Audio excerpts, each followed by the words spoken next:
Durante sua apresentação impecável ao conselho escolar, o diretor Arthur Finch desdenhou das 2 décadas de dedicação de Mary ao ensino com uma risada condescendente, chamando seus métodos de antiquados. Frank sentiu o sangue fugir do rosto com Mary exposta e fervendo de raiva silenciosamente na primeira fila. Finch apenas sorriu de canto, observando a sala com um olhar de conquistador. Nossa vida juntas, a minha e a de Mary, sempre fora um murmúrio tranquilo nesta cidade do meio-oeste, um ritmo constante de dias previsíveis. A velha casa de fazenda, nos arredores da cidade, exalava o aroma de madeira envelhecida e do que Mary tivesse assado naquela tarde. As noites eram para ler, para as notícias, para conversas que raramente se desviavam para assuntos urgentes. Mary lecionava inglês na Roosevelt High. Havia 20 anos. Sua sala de aula era um segundo lar, repleta de livros, carteiras gastas,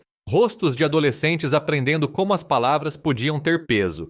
Ela acreditava naqueles jovens, na estrutura de uma frase, no poder de uma história bem contada. Sua dedicação não era um trabalho, era a essência do seu ser. Então, Arthur Finch chegou, sangue novo, vindo diretamente de algum cargo administrativo no interior do estado, trazido para modernizar Roosevelt. Tinha o tipo de aparência que chamavam de bonito, à la Kennedy, terno impecável, um sorriso que não chegava aos olhos. Mas, por baixo da fachada polida, Frank pressentia a ética de um vendedor de carros usados, sempre buscando o melhor negócio, sempre à procura de uma fraqueza. A escola mudou, imperceptivelmente a princípio, como uma casa antiga se acomodando. Uma nova camada de tinta aqui, um horário alterado ali. Mudanças que pareciam pequenas individualmente, mas, juntas, começaram a distorcer a paisagem familiar. Numa terça-feira, a luz lá fora já se esvaía, pintando as janelas da cozinha de laranja,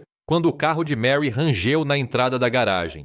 Ouvi a porta abrir e fechar, mas nenhum cumprimento de costume. Nenhum barulho das chaves na tigela ao lado da porta. Ela entrou na cozinha, uma sombra contra a luz crepuscular. Seu cabelo, geralmente preso num coque discreto, tinha algumas mechas soltas emoldurando o rosto. Sua blusa estava amassada, torta. Parecia que ela tinha passado por uma tempestade, e não daquelas que sopram em plantações de milho. Sem dizer uma palavra, dirigiu-se ao armário de bebidas, um lugar geralmente reservado para brindes em feriados ou para um gin tônica ocasional em comemoração. Serviu uma dose generosa de uísque num copo pesado, ignorando o balde de gelo. Foi um gesto raro e revelador. Eu a observei, o silêncio se prolongando. O relógio do fogão tic-taqueava alto o suficiente para preencher o cômodo. O cheiro do jantar que eu havia preparado ainda pairava no ar, mas meu apetite havia desaparecido. Ela tomou um gole lento, os ombros caídos.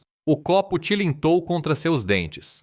Mary, comecei, com a voz cautelosa. O que aconteceu? Ela pousou o copo no balcão, um leve anel aparecendo na madeira polida. Seu olhar encontrou o meu, mas parecia me atravessar, não me encarar. Sua voz, quando finalmente se pronunciou, era oca, despojada de tudo. Finch me ofereceu o cargo de chefe do departamento. As palavras pairaram no ar, aparentemente inofensivas. Chefe de departamento. Uma promoção, depois de todos esses anos. Era o que ela havia buscado em silêncio, o que ela merecia. Assenti com a cabeça, um leve sorriso começando a se formar em meu rosto. Isso é bom, não é? Ela deu uma risadinha sem graça, um som irritante. Ele disse que vinha com um exercício de integração de equipe. Ela pegou o copo de novo, com os nós dos dedos brancos. Um fim de semana na casa dele no lago. Só nós dois. O ar na cozinha ficou gelado. O cheiro da comida sumiu. Senti meu sangue gelar nas veias. A imagem do sorriso malicioso de Finch, dos olhos que nunca encontraram os seus, se solidificou na minha mente. O homem era um predador, pura e simplesmente. Uma fúria silenciosa começou a crescer no meu peito, uma pressão física. Você disse que não, não é? A pergunta era mais uma afirmação, uma esperança desesperada. Mary tomou outro longo gole com a garganta trabalhando arduamente. Sua voz, quando retornou, era um sussurro tenso, falhando levemente nas extremidades. Eu disse a ele que era inapropriado, que eu tinha planos. Ela olhou para mim então. Olhou para mim de verdade. Ele me olhou como se eu fosse louca, como se eu tivesse acabado de recusar um presente do próprio Deus. Eu queria me mexer, ligar para ele, dirigir até aquela escola e socar a sua fachada impecável. A raiva era intensa e cortante, exigindo ação. Vou falar com a diretoria. Vou fazê-lo pagar por isso. Mas Mary estendeu a mão, encontrando meu braço e o segurando com uma força surpreendente. Seus olhos estavam arregalados, um apelo silencioso em suas profundezas. Não, por favor, não piore as coisas. Sua voz era quase inaudível. Só quero ficar na minha. Espero que ele siga em frente. Que esqueça. Olhei para ela, observei atentamente o medo estampado em seu rosto, o tremor em sua mão, o vazio onde antes havia sua compostura. E naquele instante, eu soube. Arthur Finch não era o tipo de homem que seguia em frente. Ele era o tipo de homem que punia. 3 dias depois, a tensão silenciosa na casa se rompeu. Era sexta-feira à tarde. Mary estava no pequeno escritório que tínhamos improvisado no quarto de hóspedes, checando e-mails da faculdade em seu computador antigo. Eu estava na cozinha, lavando xícaras de café. A respiração ofegante e repentina dela chamou minha atenção. Caminhei até a porta. Mary estava sentada, rígida na cadeira, de costas para mim, com os ombros tensos. A luz azul do monitor refletia no vidro escuro da janela atrás dela. Eu conseguia ver a tela de onde estava. O assunto do e-mail chamava a atenção, referente ao seu suposto relacionamento impróprio com um aluno. Senti um frio na barriga. Aproximei-me, lendo por cima do ombro dela. O e-mail era conciso, oficial, assinado pelo próprio Arthur Finch. Citava uma violação das normas da escola, uma queixa formal e o agendamento imediato de uma reunião disciplinar. Isso é uma loucura, murmurei. As palavras parecendo pequenas demais, fracas demais diante da fria acusação digital. Mary não se virou. Sua voz estava monótona, oca, como na outra noite. É sobre Billy Peterson. Billy Peterson. O nome me veio à mente, Demo. Ele era um aluno do penúltimo ano, um garoto quieto, inteligente, mas perdido. Mary o acolheu no início do ano. A situação familiar dele era difícil. Lembro-me dela me contando sem nenhum apoio real em casa. Ela passava horas com ele depois da aula, ajudando-o a organizar as inscrições para a faculdade, aprimorando suas redações. Ele tinha talento para a história, uma boa mente para números, mas travava quando se tratava de escrever sobre si mesmo. Às vezes, quando as sessões de estudo se estendiam até tarde, ela mesma o levava para casa de carro, deixando-o na periferia da cidade, perto do antigo moinho, antes que os postes de luz se apagassem. Uma simples gentileza, o esforço genuíno de uma professora. Agora, estavam distorcendo tudo. O e-mail dizia que a reunião estava marcada para segunda-feira de manhã, logo cedo. O fim de semana se estendia diante de nós, um abismo vazio e angustiante. Mary mal dormia. Eu a ouvia andando de um lado para o outro no assoalho acima do nosso quarto, um rangido suave e incessante. Às vezes, no meio da noite, ela se mexia ao meu lado, murmurando argumentos incompletos, sussurrando defesas contra um acusador invisível. Seu sono era fragmentado como um vidro frágil que se estilhaçava ao menor ruído. Eu ficava deitado ali, ouvindo o tic-tac do relógio, sentindo o peso da acusação pairando sobre nossa casa. Na noite de domingo, enquanto a última luz se esvaía do céu, projetando longas sombras pela sala de estar, Mary estava sentada no sofá, olhando fixamente para a televisão com o volume baixo. Sentei-me ao lado dela, sem tocá-la, apenas presente. Vou com você, disse eu, quebrando o silêncio. Ela balançou a cabeça sem olhar para mim.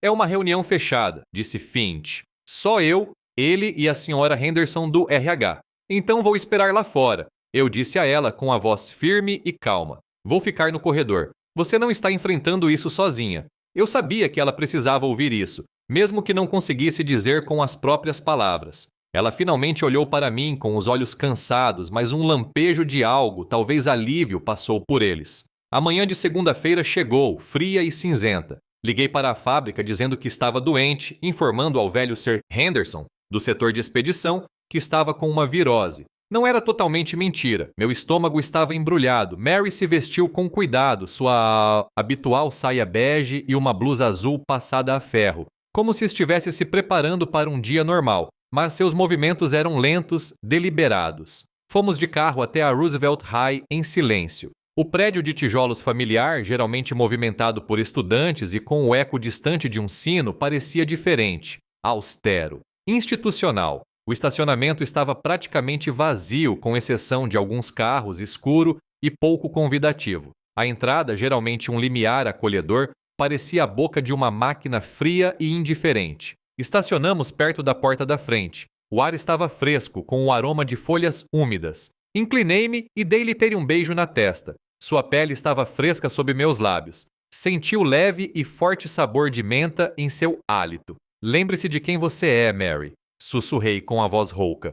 Eles não podem tirar isso de você. Ela assentiu, um movimento pequeno, quase imperceptível, e então empurrou a pesada porta de vidro, entrando no corredor escuro. 2 horas. 2 horas sentada numa cadeira de plástico dura no corredor deserto, as luzes fluorescentes zumbindo acima de mim, o ar frio e abafado. Cada minuto se arrastava, parecia uma eternidade. Observei o relógio acima do bebedouro, o ponteiro dos segundos descrevendo arcos lentos e deliberados. O silêncio no corredor era pontuado apenas pelos sons distantes de uma campainha ou de uma porta se fechando, ecoando pelos corredores vazios. Pensei em Mary lá dentro, enfrentando quaisquer mentiras que Finch tivesse inventado. Pensei em Billy Peterson, um garoto quieto, agora um peão num jogo que provavelmente não entendia. Então, a porta da sala da diretora se abriu. Mary saiu. Ela parecia em estado de choque. Seu rosto estava pálido como a neve, sem cor, como se tivesse visto um fantasma.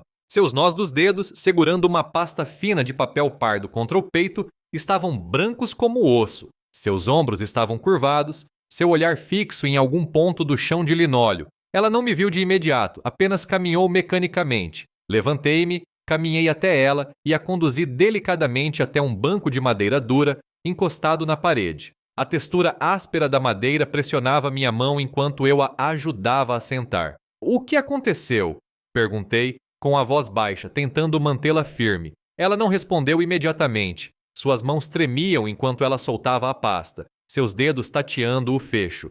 Eles têm depoimentos, sussurrou ela. Sua voz quase inaudível como folhas secas roçando o asfalto. Ela abriu a pasta e a colocou no meu colo. Dentro havia várias folhas de papel grampeadas, com aparência oficial e o timbre da escola. Cada uma era uma declaração digitada, supostamente de alunos. Eles alegavam ter presenciado Mary em contato físico inapropriado com Billy Peterson. Acusações vagas de toques prolongados, intimidade excessiva, favoritismo sutil. A linguagem era cuidadosamente escolhida, ambígua o suficiente para ser condenatória. Abaixo das declarações, havia capturas de tela impressas de mensagens de texto. Meus olhos percorreram as pequenas imagens distorcidas. Mensagens repugnantes, sugestivas e manipuladoras. Eram de um número desconhecido, mas claramente elaboradas para parecerem ter sido enviadas por uma professora, por Mary. Falavam sobre encontros secretos, favores especiais e uma estranha e doentia dependência. Meu maxilar se contraiu. Apertei a pasta com força. Isso é falso, eu disse, com a voz fria e monótona. É uma armação. Podemos provar que são falsas. Podemos obter registros telefônicos e mostrar que não são do seu número. Mary olhou para mim então, seus olhos cheios de um desespero profundo que me fez sentir um aperto no peito.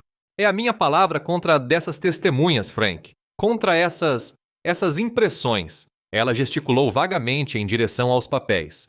Finch disse que eram relatórios confiáveis, que meu comportamento com Billy havia sido sinalizado por outros funcionários preocupados. Ela fez uma pausa, respirando fundo. Ele está abrindo uma investigação formal. A partir de agora, estou suspensa sem remuneração. As palavras pairaram no ar. Um golpe final e pesado. Suspensa sem remuneração. Seu sustento, sua reputação, toda a sua carreira, tudo suspenso, em suspenso por um homem que só queria destruí-la. Não era mais apenas assédio, era destruição calculada. Finch não estava tentando assustá-la. Ele estava tentando quebrá-la. Algo se quebrou dentro de mim naquele instante. Eu era um homem que preferia o silêncio, que evitava conflitos, que buscava o caminho de menor resistência. Eu trabalhava, cuidava da nossa casa, vivia minha vida sem causar problemas.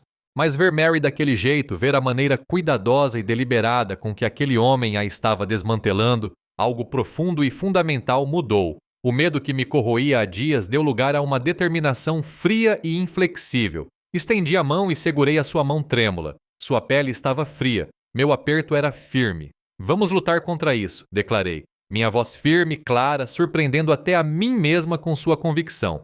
E vamos vencer. Mary olhou para mim com ceticismo nos olhos cansados.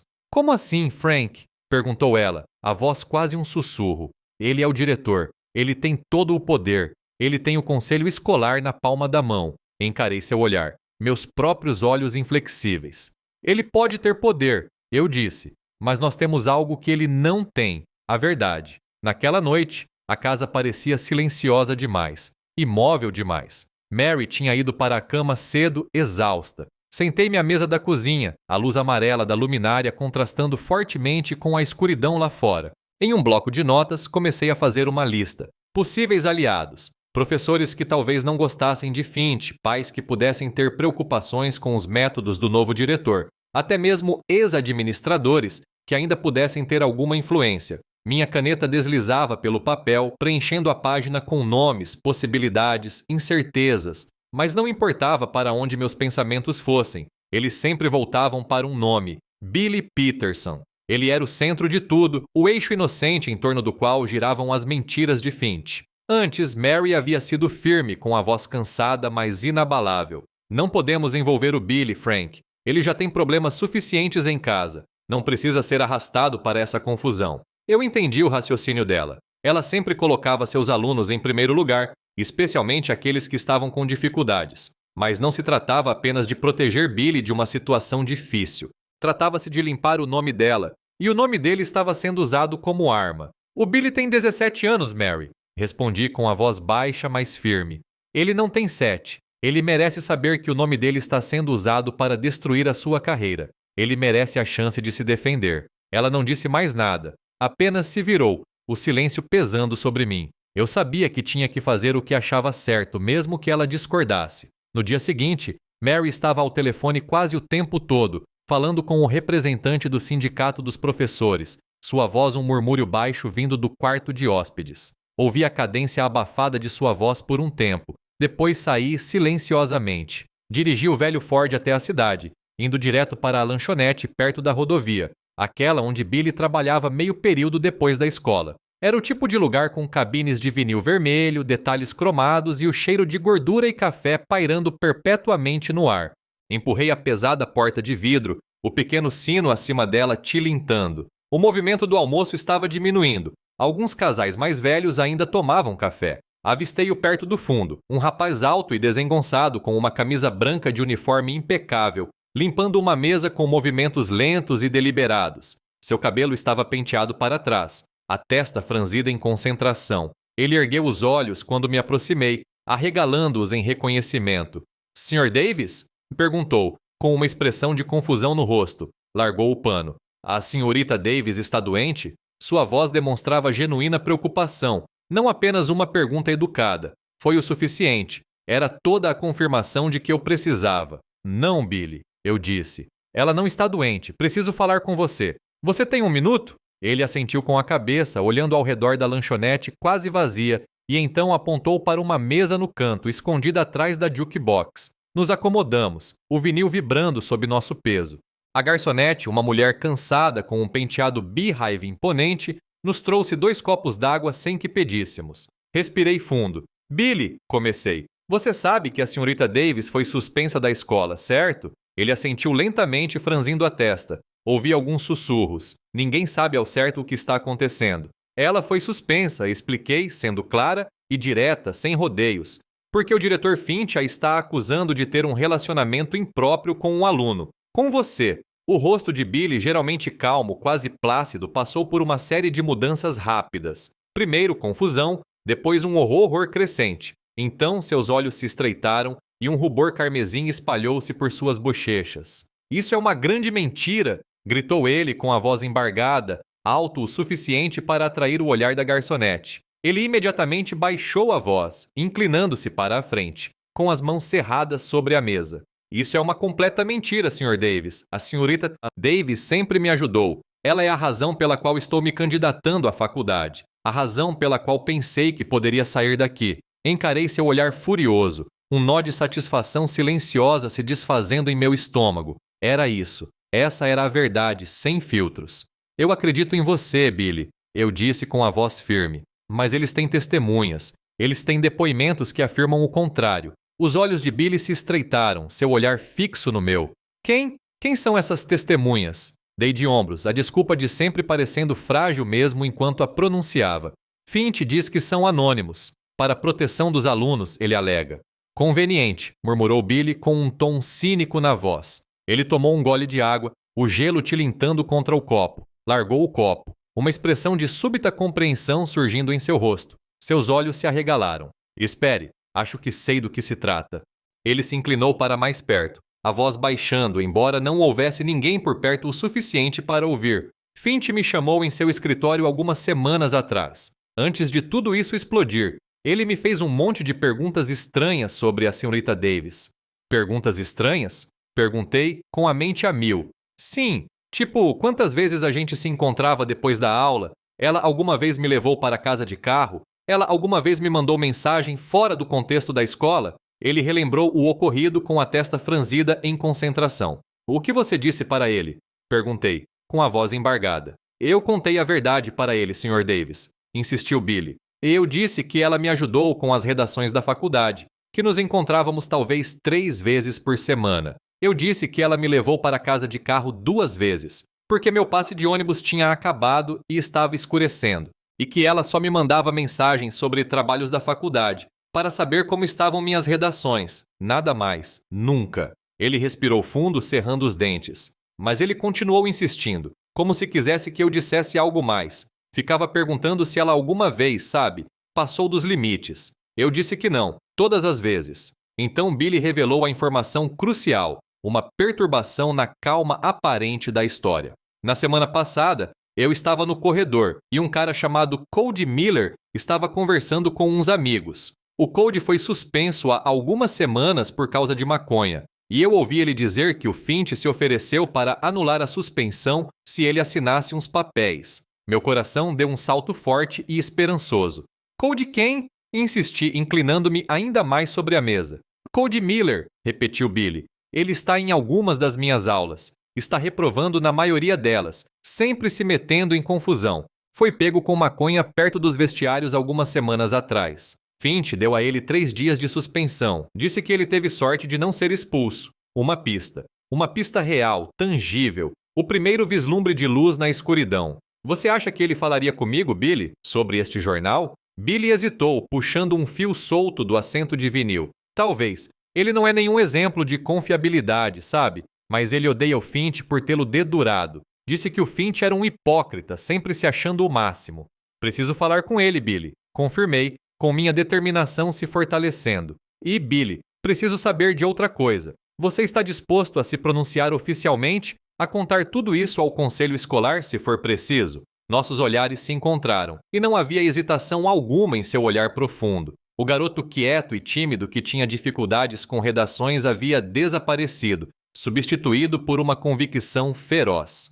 Com certeza, disse Billy, com a voz firme e inabalável. A senhorita Davis é a única professora que se importou comigo, a única que viu algo em mim. Não vou deixar aquela cobra acabar com ela, não sem lutar. Essa luta não era mais só de Mary, era também a de Billy. Era sobre o certo e o errado, sobre a verdade sempre vir à tona, não importa quanta sujeira alguém tentasse esconder. Às vezes, a vida nos coloca em situações em que escolhas custosas são o único caminho a seguir. Fique até o final para ver como as escolhas custosas da vida se desenrolam. Billy rabiscou o endereço de Cody Miller em um guardanapo de lanchonete. Rua Elm, 1420, apartamento 1B. Era um conjunto habitacional decadente na periferia da cidade. 3 andares de tijolos desbotados e tinta descascando, com ervas daninhas brotando nas rachaduras da calçada. O tipo de lugar pelo qual você passa de carro sem nem olhar 2 vezes. No caminho, parei o carro,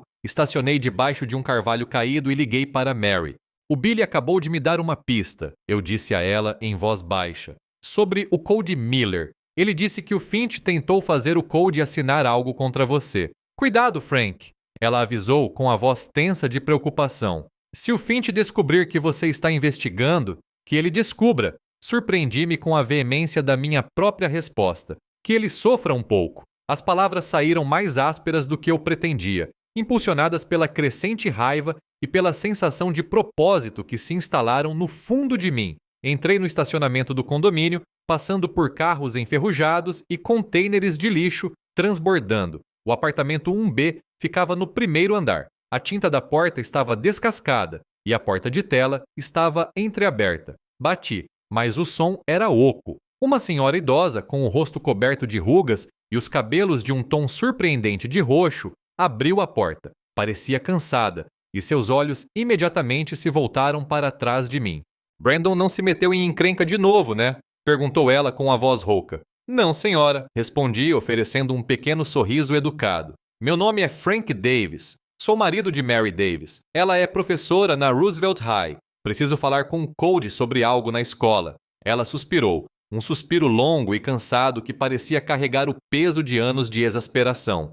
Cody, você quer dizer? Ela deu um passo para o lado, abrindo a porta mais. Ele está no quarto dele, segunda porta à esquerda. Não acredite em tudo que ele diz, e também não acredite em tudo que você ouviu falar dele. Ela voltou para uma poltrona gasta na sala de estar, pegando seu tricô sem olhar para trás. Caminhei por um corredor estreito. O ar dentro do apartamento estava denso com o leve cheiro de comida velha e algo mais, algo vagamente adocicado. A segunda porta à esquerda estava entreaberta. Empurrei a mais.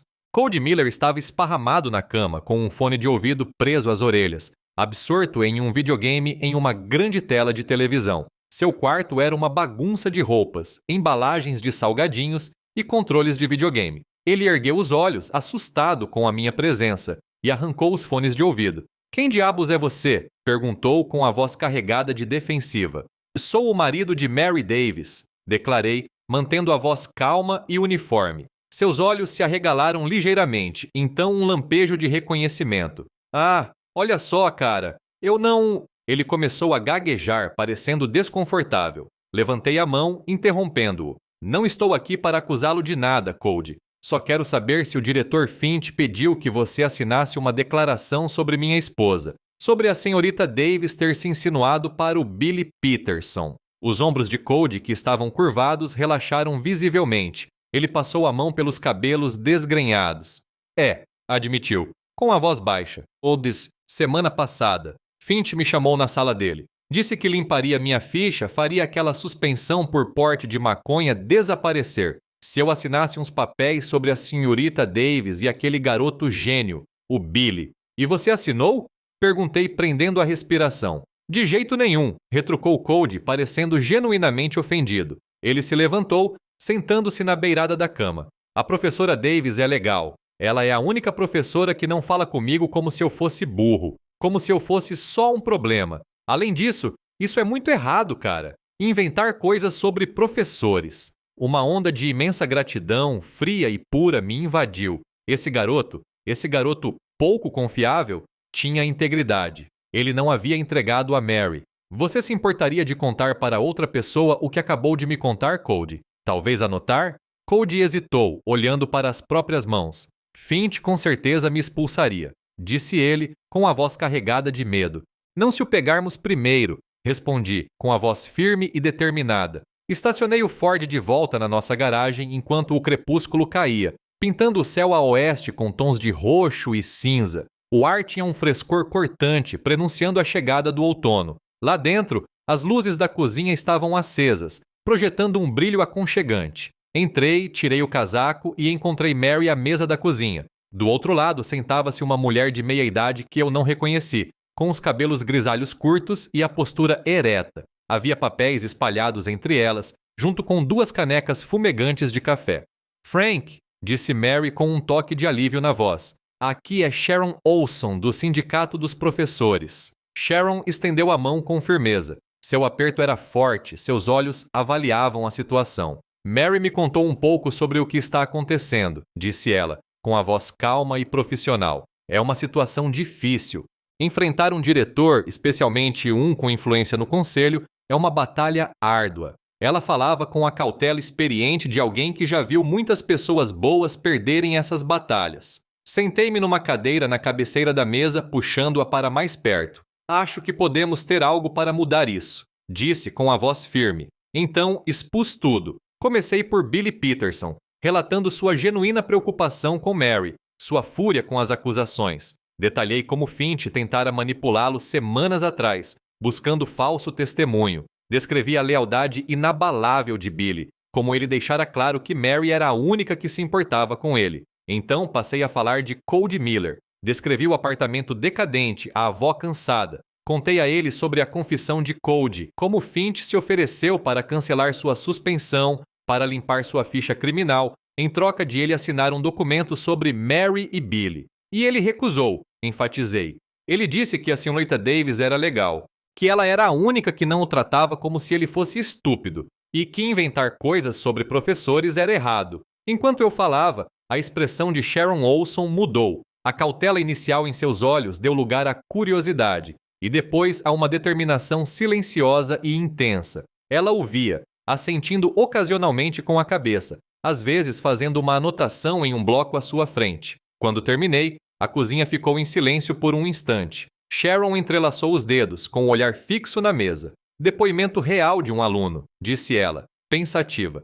Especialmente de um garoto como o Cody, que poderia ser considerado uma testemunha relutante. Alguém que tem algo a perder. Isso muda tudo. Ela ergueu o olhar, encontrando o meu e depois o de Mary. Evidências fabricadas, coerção. Essas são implicações legais sérias. Não apenas para Finch, mas potencialmente para qualquer membro do conselho que tenha concordado com isso, ou até mesmo para o próprio distrito escolar, por ter feito vista grossa. Em seguida, ela descreveu os recursos do sindicato com a voz agora firme e segura.